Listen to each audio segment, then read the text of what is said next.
Once upon a time there was a wily wolf. A wicked witch. And a ginormous child. These three villains earned their reputation in a selection of folk tales set in the dark woods, deep lakes, and enchanted castles. In this story, The villain is none other than the cunning wolf.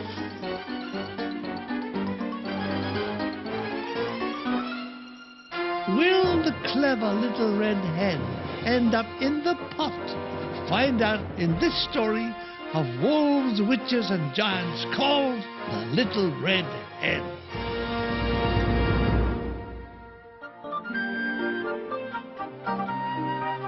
Once upon a time, there was a little red hen who lived in a little house in the wood.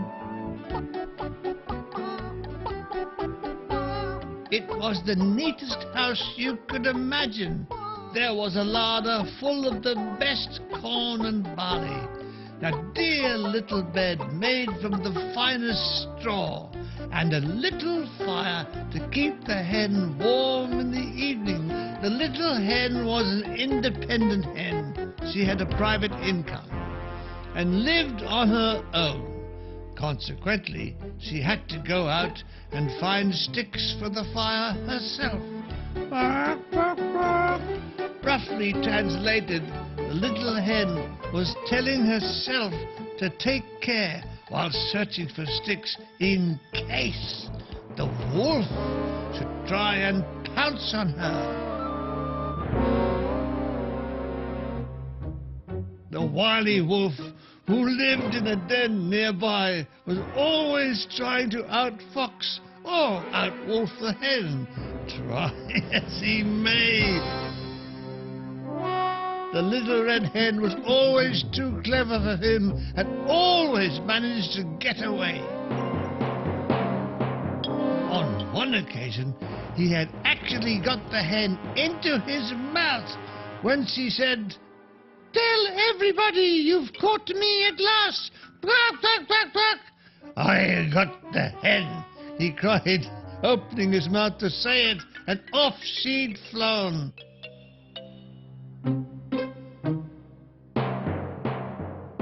"This is going to take some thought," said the wolf. Before long, he dreamed up a particularly clever scheme. So confident was he of success that he even told his old mother to put the pot on the boil. "Oh, yes, tonight we're gonna have the best boiled chicken you've ever eaten." Saying that, the wolf crept out of his den, his sack slung over his back, and crept through the woods towards the little red hen's cottage. Before long, the little red hen came down the steps and started picking up sticks for the fire. She had not seen the wolf, nor had she shut her front door. Silently, the wolf tiptoed into the little red hen's cottage and hid behind a nail. The little hen returned to the cottage. The wolf leaped out on her, so she dropped all the sticks and, squawking, she flew up to the high beam below her roof, where the wolf could not reach her. The little hen observed the wolf from the safety of the beam. "Oh, Mr. Wolf, it's a question of who will give in first." "We'll see about that," he replied as he began to pace round and round beneath the beam, seeking inspiration.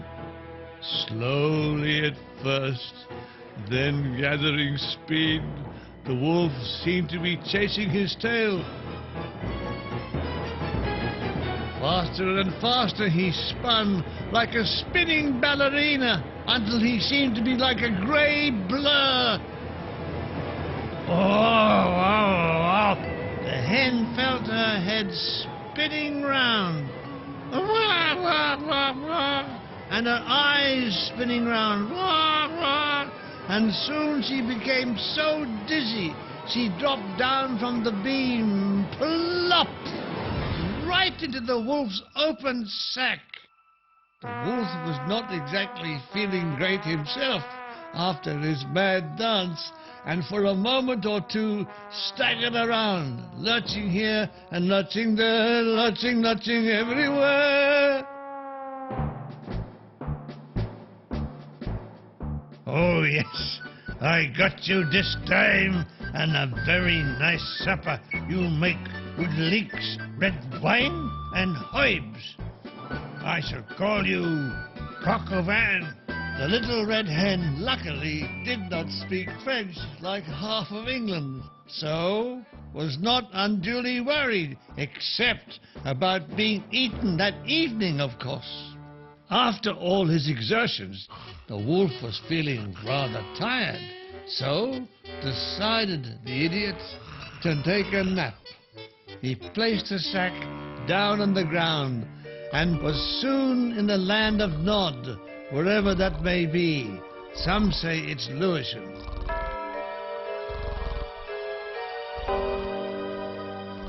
No sooner was the wolf asleep than the little red hen popped her head out of the sack, which the stupid wolf had forgotten to tie up, and crept away. Quickly she collected some large stones, carrying them precariously with her wings, and put them in the sack, secured the top, and ran off home. The wolf, who had been dreaming of eating little goats and little pigs and the occasional elephant, woke up. Oh, now back home we go, and let's get this chicken in the pot. He picked up the sack, which felt much heavier than before. Oh, this little hen must be fatter than I thought.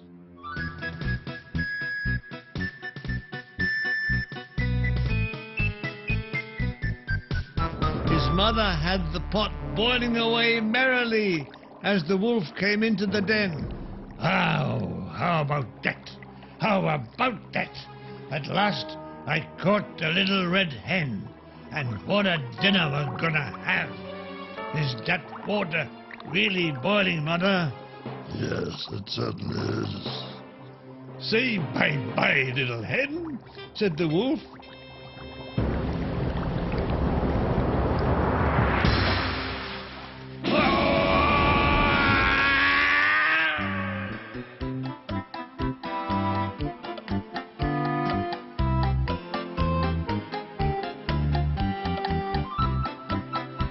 Some months later, little hen thought she caught a sight of a wolf, heavily bandaged, slinking off behind some trees. She couldn't be sure, but to this day, he never troubled her again. I'll get you one day, you see.